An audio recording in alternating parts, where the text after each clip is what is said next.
No dia 31 de outubro de 1517, as 95 teses escritas por Martinho Lutero foram colocadas nesse lugar. Não exatamente nessa porta que não é a original. A partir desse dia se comemora o Dia da Reforma de Lutero, um marco importante na história do cristianismo.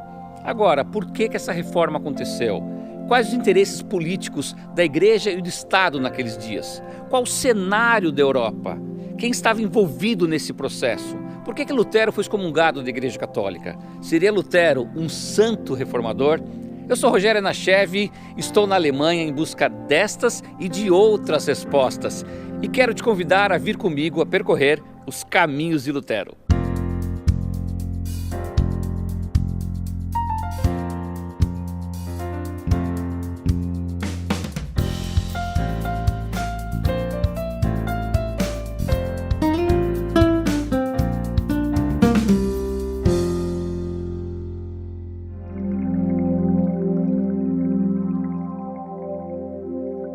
Um professor meu dizia que um texto fora do contexto é um pretexto para várias interpretações. Por isso, entender a Europa da época de Lutero é muito importante para que possamos compreender a sua reforma. Eu vou dividir a história em vários tópicos para facilitar o nosso entendimento. No campo geográfico, a Alemanha não existia naquela época. O que tínhamos na Europa eram centenas de pequenos reinos, principados, ducados e condados, dominados por vários impérios, e nessa região estava o Sacro Império Romano da nação germânica, como os alemães preferem chamá-lo. Na época de Lutero, o imperador era eleito pelo voto dos príncipes eleitores, que durante o império variavam de 6 a 10, e o imperador só tomaria posse após ser ungido pelo Papa, o que mostrava que no campo político havia uma grande relação de poder entre o Estado e a Igreja. No campo religioso, a Igreja era quem interpretava a Bíblia. As missas eram feitas em latim com o padre de costas, e a instituição Igreja Católica estava envolvida com 3 grandes preocupações: as indulgências, as santas relíquias e a venda de cargos para os nobres. Nesse cenário surgiram algumas pessoas que se opunham a estas ideias. Eles foram conhecidos como pré-reformadores, como Pedro Valdo, John Wycliffe e Jan Hus, que perdeu a sua vida lutando por seus ideais. No campo social, o feudalismo começava a dar sinais que acabaria, pois esse sistema consistia em que os senhores feudais ganhavam as terras do rei e os camponeses cuidavam de tudo em troca de um pedaço de terra para morar. No campo das ideias, o renascentismo veio para que as pessoas se tornassem mais críticas. Alguns pensamentos mudaram. Por exemplo, na época medieval, a fé é mais importante que a razão. No renascentismo, fé e razão são importantes. Na época medieval, Deus está no centro das atenções, teocentrismo. No renascentismo, o homem está no centro das atenções, o antropocentrismo. E por fim, no campo tecnológico, Gutenberg inventou a imprensa, considerada uma das mais importantes invenções de todos os tempos, pois colaborou ainda mais para uma Europa mais crítica, onde cada um podia ter o direito de ler e pensar. Resumidamente, o cenário na época de Lutero era esse. Já nos ajuda a responder algumas perguntas, mas eu espero responder todas até o final do programa. A data do dia 31/10/1517 é a data comemorativa das teses fixadas aqui nesse lugar, mas não é o início e nem o fim da reforma.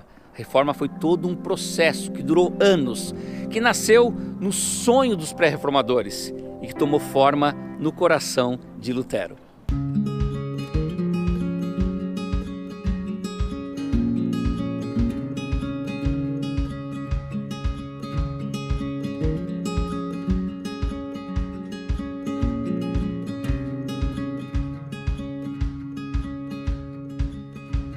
Nosso caminhar pela vida de Lutero começa na cidade de Eisleben, onde no dia 14 de novembro de 1483 ele nasce e recebe o nome de Martin Luther. Ao que nos conta a história, Lutero teve uma educação muito rígida com seus pais Hans Luther e Margaret Lindemann. A casa de Lutero está um pouco diferente desde a época que ele nasceu, principalmente a parte interna, que já não guarda mais os objetos ou os móveis da família. A parte externa está praticamente intacta. Hoje esse lugar é um museu com uma exposição permanente. Logo no dia seguinte do seu nascimento, Lutero é levado a poucos passos daqui na igreja de São Pedro e São Paulo, onde é batizado. Antes de visitar a igreja, nós vamos entrar no museu e ver uma peça diferente relacionada à reforma.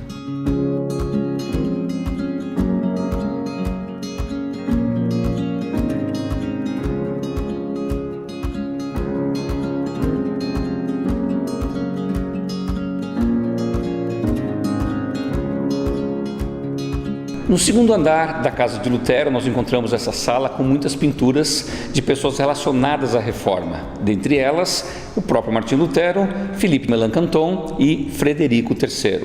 No final da sala eu encontro a escultura de um cisne. Agora, o que tem a ver um cisne com a história de Lutero ou a história da reforma? A partir do século XVI, o símbolo de Lutero era um cisne. Mas para a gente entender essa relação, vamos voltar alguns anos. 1415, um dia em que o pré-reformador tcheco Jan Hus foi sacrificado, foi queimado. A palavra Hus significa ganso. Hus diz o seguinte antes de morrer: hoje vocês estão cozinhando um ganso, mas virá um cisne que será impossível de vocês assá-lo. Dentro do coração de Jan Hus já existia o sonho de que nasceria um grande reformador. Nesta exposição na casa de Lutero, encontramos muitos documentos e escritos originais, impressos e de próprio punho de Lutero e seu fiel amigo Philippe Melanchthon. Como disse, a parte interna perdeu sua forma de quando a família Luder vivia aqui, e este lugar se tornou patrimônio histórico desde 1817, conforme esse documento que vemos na casa. Agora é a hora de visitar a igreja onde Lutero foi batizado.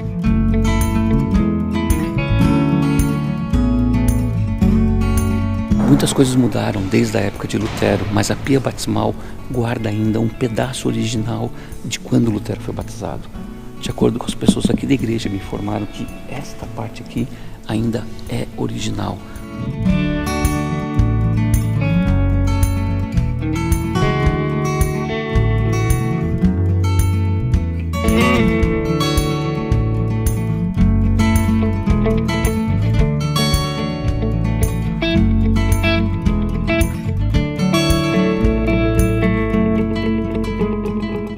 Agora, o fato é que essa igreja é a única no mundo que eu conheço, pelo menos, que tem 2 lugares para as pessoas serem batizadas. Eles podem optar tanto pela aspersão como pela imersão. Quando Lutero tinha apenas 1 ano de idade, os seus pais resolveram mudar de Eisleben para Mansfeld, para onde eu estou indo agora. A família de Lutero chega a Mansfeld sem muitas posses. Seu pai começa a trabalhar com mineração de cobre, profissão que teve até o final da sua vida. Essa foi a casa onde a família se estabeleceu e Lutero viveu neste lugar por 12 anos. Aqui Lutero experimentou uma educação muito rígida dos seus pais, que sempre o educaram conservadoramente dentro dos preceitos da religião.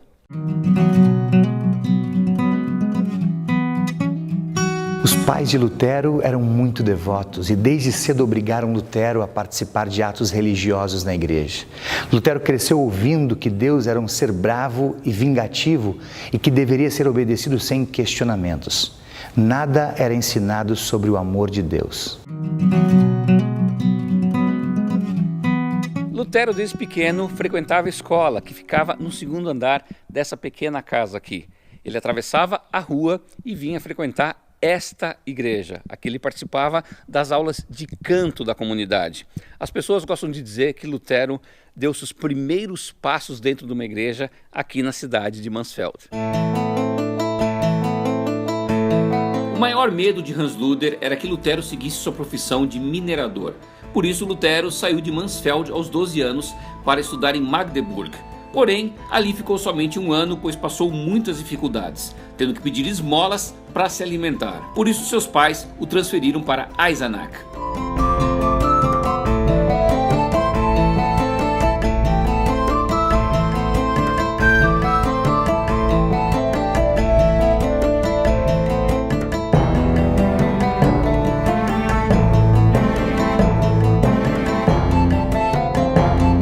Em Eisenach, Lutero veio morar com os seus tios, parentes da sua mãe. Infelizmente, passou muitas necessidades por aqui. Tinha que sair à rua pedindo por sua própria comida. Até que foi acolhido por uma senhora chamada Úrsula Cotta. Essa mulher tinha muitas condições, muitas posses, trouxe ele para morar com ela nessa casa e deu toda a estrutura para Lutero estudar. O pai de Lutero prosperou e não queria nem de perto que Lutero tivesse a sua vida, uma vida de minerador. Por isso investiu nos estudos e enviou Lutero dessa cidade até Erfurt.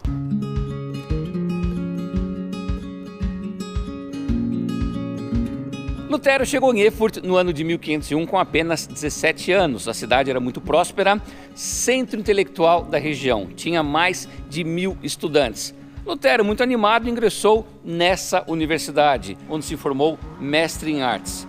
Aqui ele fez gramática, retórica, metafísica e lógica. E depois se formou doutor em filosofia. Mas o seu pai ainda não estava satisfeito com tantos títulos que Lutero tinha.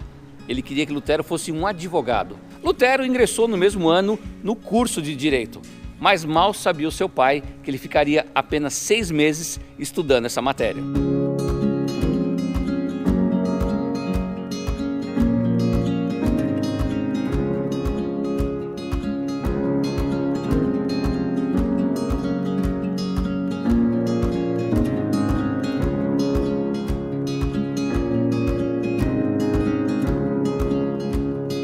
A razão de Lutero ter deixado seus estudos da Faculdade de Direito tem a ver com esse lugar, o Mosteiro Agostiniano. Lutero tinha algumas questões muito importantes para serem resolvidas dentro de si, muitos medos. O seu maior medo era o da morte. A situação se agravou quando Lutero estava retornando da casa dos seus pais em Mansfeld. Era o dia 2 de julho de 1505.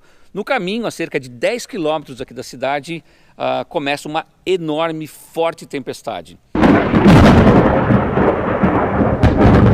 Lutero não tinha para onde correr, não havia abrigo.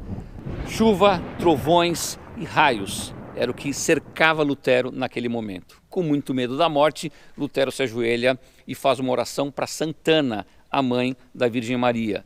Santana, se você me salvar, eu me tornarei um monge. Sua oração foi ouvida. No dia 17 de julho de 1505, Lutero entra nesse convento. Não existe nenhum registro histórico de que esse relato realmente tenha acontecido. Algumas pessoas acham que Lutero quis convencer o seu pai, provar que ele tinha que sair do curso de Direito e entrar no mosteiro. Afinal, sua oração foi para Santana, a padroeira dos mineradores, profissão do seu pai. Mas o seu pai não ficou nada satisfeito com isso, e muito menos os seus amigos. Mas Lutero não hesitou, entrou no mosteiro.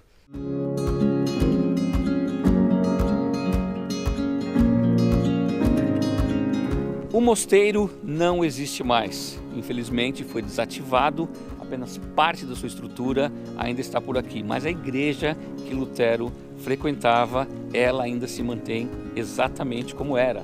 Está aqui na minha frente.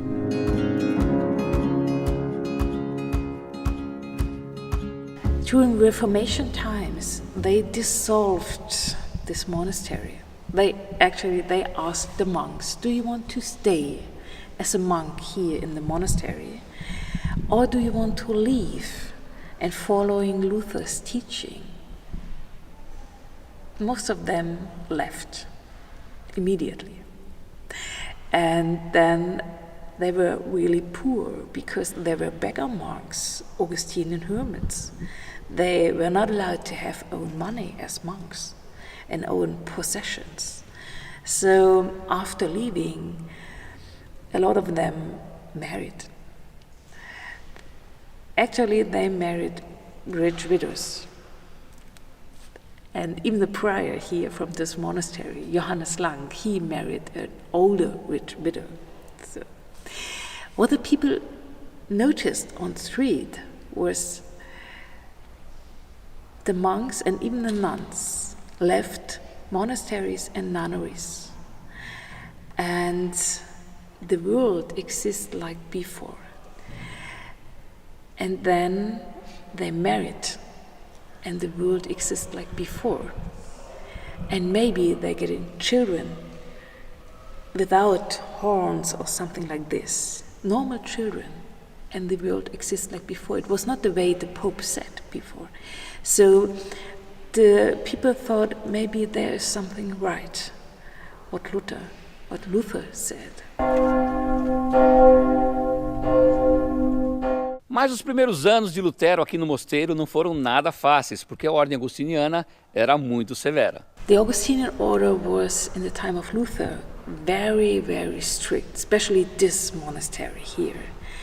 They had to wake up 12 o'clock midnight and then praying hours here in the church 7 times a day, 7 days a week, and so on, without a day off, without holidays also. And they had a lot of rules here. You have to learn it during novitiation time, the first year. For example, it was not allowed to laugh. It was not allowed to bring somebody to laugh.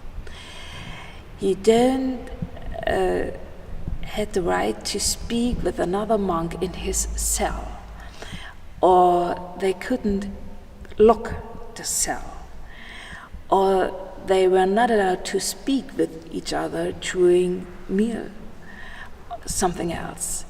So, like Luther, he was chosen to be a student here in General Study School. He studied theology. When he studied 2 o'clock or 3 o'clock in the morning, then maybe they were tired and maybe they slept over books. Of course, this was not allowed. Every Friday, the monks met in the chapter's room, and this was the place to for open confession. They had to confess what they did wrong. So then he had to confess, I slept over the books. But in the case he forgot, maybe another monk saw it, then the other monk had to confess that he slept, and so on. It was very, very strict order. Maybe this was a reason for Luther to choose this special order to be a part of it. We do not know why he chose this Augustinian hermits. We had Benedictines, Dominicans, Franciscans, and so on, all orders here in town, but he chose the Augustinian hermits.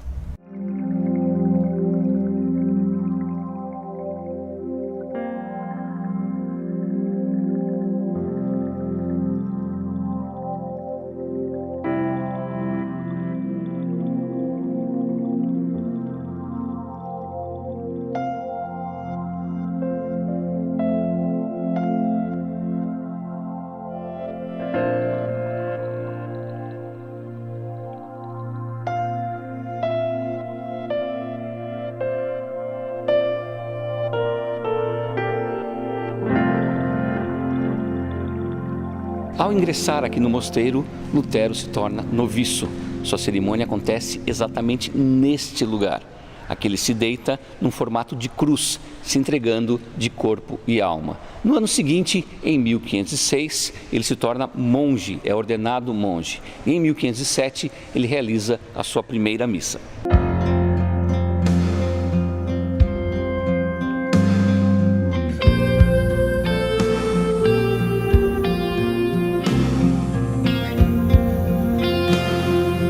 Alguns estudiosos dizem que Lutero sentou nesse lugar antes de fazer a sua primeira missa. Foi neste mosteiro que Lutero começou a ter mais contato com as Sagradas Escrituras.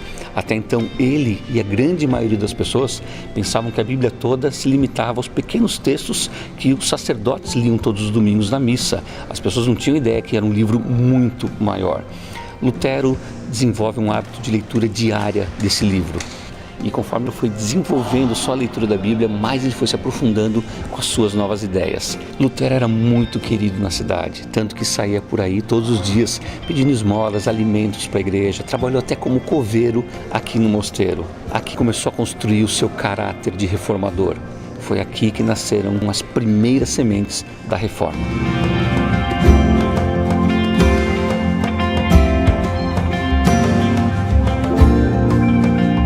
Um dos pilares da reforma protestante é a afirmação absoluta da graça de Deus, o princípio conhecido como sola gratia, somente a graça.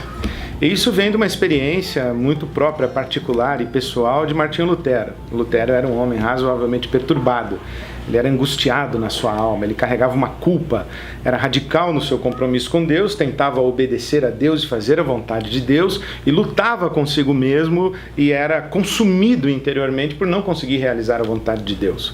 Ele chega a dizer que as lutas que travava na sua alma durante a noite eram maiores, inclusive, do que as lutas que travava durante o dia. Até que ele descobre que a graça de Deus é o fundamento da salvação. Pela graça, nós somos salvos mediante a fé. É a graça de Deus. E a graça como o oposto de mérito. E isso dá um alívio à alma de Martinho Lutero. Deus é o responsável pela salvação do início ao fim. E Ele dá a salvação como um favor que ninguém merece. Ou você confia na graça de Deus, ou você se esforça para conquistar a salvação pelo seu mérito. A reforma protestante diz, sola gratia.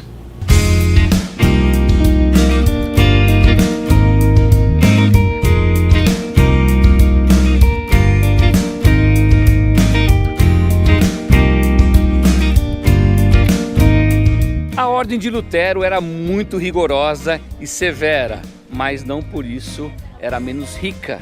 Tinha bons patrimônios, incluindo uma cervejaria desde o ano 1328. Peraí, parece um pouco incoerente essa história, né? Na realidade, a cerveja sempre foi algo muito importante para os monges, era considerado como o pão líquido.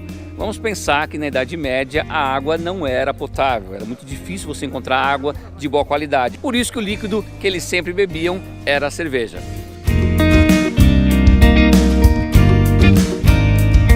Em Erfurt, Lutero conhece Johann von Staupitz, seu superior no mosteiro. Ele foi seu mentor espiritual e pai na fé. Lutero dizia que se não fosse Staupitz, ele teria afundado no inferno.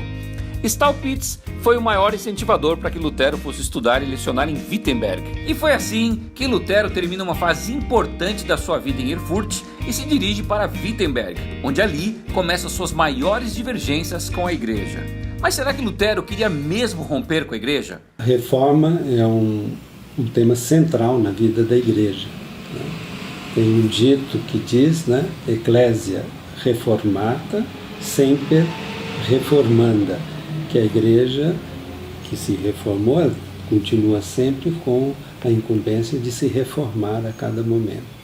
E essa reforma que se pedia era uma reforma in capite, na cabeça, et in membris, e nos membros da igreja, que se queria dizer que o povo fiel tinha que se reformar de costumes que não eram adequados aos costumes cristãos, mas sobretudo a cabeça da igreja, que tinha realmente entrado num período muito infeliz, não só o Papa, mas também bispos. Então esse clamor da reforma era um clamor geral na cristandade.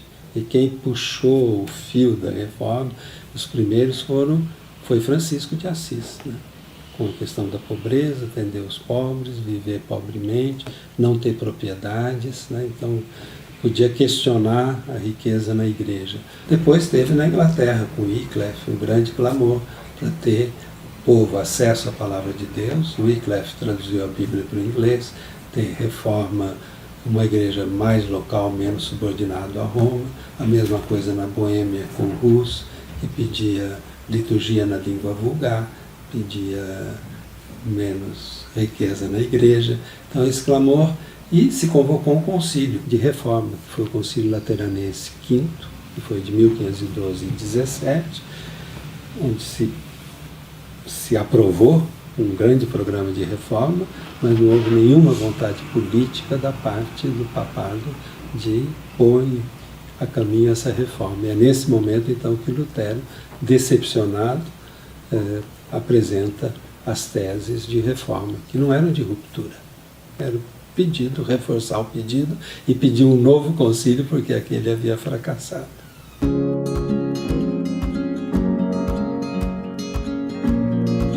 Quanta história já aprendemos sobre Lutero e estamos apenas no começo. E no próximo programa vamos estar em Wittenberg com muito mais histórias da Reforma.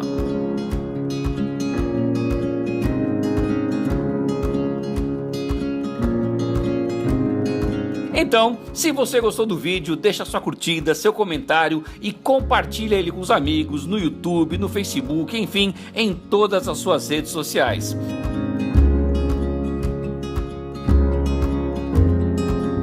E agora é hora de você se inscrever no canal, acionar o sininho e se quiser ver mais vídeos do meu canal, clica aqui na playlist. E nos vemos no próximo programa, porque afinal de contas, dentro de nós sempre vai existir um louco por viagens.